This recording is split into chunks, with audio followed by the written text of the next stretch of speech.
Talented Mr. Jools Boogie Woogie Holland. Mr. Jools Holland, ladies and gentlemen. Always a pleasure, Jools. Always a pleasure. Now,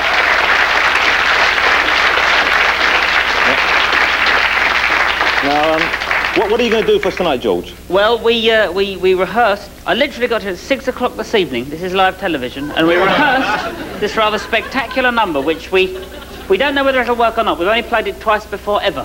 Well, it's a fine song. I heard it earlier. I enjoyed it. It is of course, it is the Swanee River Boogie Woogie, which sounds remarkably like White Christmas. Completely appropriate for this time of year, of course. Very much so. Very late November. There you go. Ladies and gentlemen, put your hands together for Stephen Over and the Playboys with Mr. Jools Holland.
Job there, Jools. Fine piece of music. Yes, I think musically that's what's known as tearing the arse out of the end of it, I think. So, Jools, bit of boogie woogie, a lovely happy start to the show. A lovely happy start, I think that's the way. Get the Christmas spirit beginning now. And I know that boogie woogie is something you're very fond of, and you had a few boogie woogie singles out as well. But it's not the most commercial music in the world, is it? You don't seem that keen on like making money or having big hits. It's like doing what you want. Well, I'm not against making money or having hits. I mean, I played with Squeeze, and we sort of do the odd bit of pop music every once in a while. But I think it's good fun, especially in an opportunity like this where you can just go in and play something, and it doesn't matter if there's a few mistakes. It's more just. Because frankly, no one can tell anyway, can they? No. Let's be honest. It sounds wonderful. The Squeeze are still going strong, aren't they? We don't hear much of them in England anymore, though. No, or even Great Britain. I must have put. I always say England, and I know the people who live. Yes, excluding all of those people. No, we tour a lot. I was only with them this afternoon, in fact, and they said to send their regards to everybody in Britain who was going to be watching this evening, and we tour a lot in America. That's what we spend a lot of our time doing. And you're very big up there, aren't you? Yes, it's odd because, I mean, one doesn't like to blow one's own trumpet. One does if one can reach. Especially your queen. So what Squeeze are, of course, incredibly popular in America. But then we come here and we're so hardly known at all that you go into the corner shop and, nobody... That always amazed me, because it's such a kind of parochial, almost just London sound. It's very Deptford, in fact, isn't it, which is where you all come from. And, yes. And your reference point's always very London. I always find it surprising that you're so much more popular outside of Great Britain. Yes, I suppose, yes, I don't know why. Who can tell why the Americans would take to us? I suppose they look at us as, I don't know, we're like a sort of a Kinks type of figure there, I think.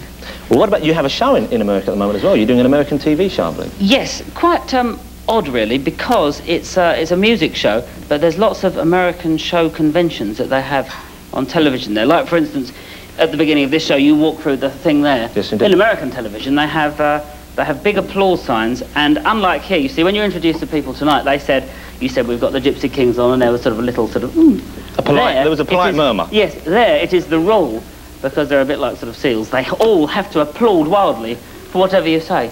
So I actually walked down, it's hard to imagine, but on American television, I walk downstairs at the beginning. I think that's a very important thing. I come on, and then I say people's names, and people applaud wildly. They go, woo, all right. No, they go, woo, and they really shout and clap, and it's very curious. But we have signs as well. It says, please wear a clean shirt next time. Yes. Yes. Flashes on and off. Guy in the third row, please take a shave. Yeah. That kind of stuff.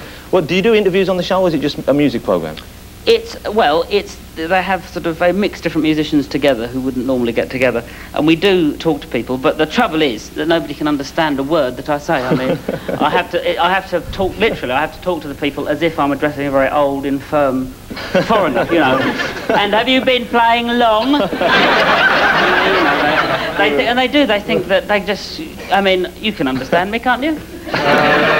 You see? Just about, yeah, they're lovely. What about, can I go back to, I know it's a long while ago, but the good old days of the Tube, when, of course, there was a small indiscretion and you were off the air for a while. A momentary slip of the tongue. I mean, it's something we've all done, isn't it, once in a while? Yeah, that's right. What about, towards the end of the series, they brought in that young guy to present with you, Felix. Yes. Now, was he a young person, or was he just a lover? What was he? He was a young person. Did you get on well with Felix? I think I sensed a certain chemistry there. Yes, never, there was no impropriety, if that's what you're getting at. I wasn't saying that. I just thought, did you... Well, because you know he's a lovely little fellow. They bring a younger guy in and you think you're being edged out now, don't you? Oh, I see what you mean. No, I don't think there was that. No, I think we appealed to very different sort of people. I mean, I think he appealed to teenage girls, and I appealed to the sort of the old and the infirm people, because I could... Slowly and clearly, always, yeah. Always. Now, you've got a new series coming out soon on Channel 4. I know, I seem very busy, don't I? You are, I don't know how I've got a record coming out. I wish I'd have had it with me. I wish it had been ready. I could have promoted that. And a book, mate. No, I should know, I haven't got a book. You haven't got a book, next year. But the series, we want to have a look at the clip of this in a minute, because it's, I saw the show last night, which is, it starts in January on Channel 4. It does. Well, we were hoping to take over, and I must say I sound like a television person, and this is how it was described to me, the Your Hot Slot. That's what it's called. Because Friday night is nowhere near as hot as it used to be, George. Oh, well, anyway, we wanted to fill it, but I'm sorry, I can't stand innuendo. I will. No. What a happy family start to the show. Yeah. Let's have a look at a clip from. It's called The Groovy Fellas. It certainly is, and I think in the clip, yes, there's no innuendo in the clip at all. Let's have a look at the clip. Yes. No, he's from Mars. Oh, he's from Mars. Oh, from Mars. Yes. Did he just come here today? Just a couple of minutes ago, I met him in the pub up on the there. He must be feeling the cold a wee bit, does he know? I think so. I think maybe we'll chat about getting some clothes. But that's very interesting what you said about I like those walkers very much. I thought they had a very good point, and I like the way they extolled the virtues of walking. Very nice people. They had a lot of clothes on and boots and stuff. They were nicely worn. Well, it's all important when you're on planet Earth, especially in this, what I call a very natural surroundings. For instance, I don't know quite how we're going to get across here. Well, the other method of transport, of course, that has been used for years, is the horse and the donkey. If we have one of those, we'd climb on the back of the horse, and the horse would take us across. Just pop in the water there. It's a tradition here on Earth with first footers. That's right. I'm just going to get on your back now. You do what? I'm going to get on your back. It's a traditional sort of thing that we have here on Earth. Oh, it's just to get to the other side. Just to get to the other side, that's all. I'll pull you over. Very nice. Now, we're we just should clear that up a bit there. So that man there, you know, he wasn't in the nude just for any old reason, was he? No, and he wasn't in fact a man. He was he was a Martian, and the series which we've made is about me showing a Martian around Britain, and that's when I first meet him, and he doesn't realise that you have to. You know, it's better to blend in and keep warm. You need clothes. Blissful innocence. Blissful innocence. Yeah. Well, I saw it last night, and it is a remarkable show. I think it's one of the few things I've enjoyed for many, many years on television. Oh, how kind! How kind! Oh, I don't know what I am to a say. big-hearted guy, aren't I, ladies and gentlemen? Yeah, exactly. Jules, it was a great pleasure speaking to you, and thanks for the music. Thank you very much. See you later, ladies and gentlemen. Jools Holland. Thank you. Whoa. Well, it's a clean start to the show.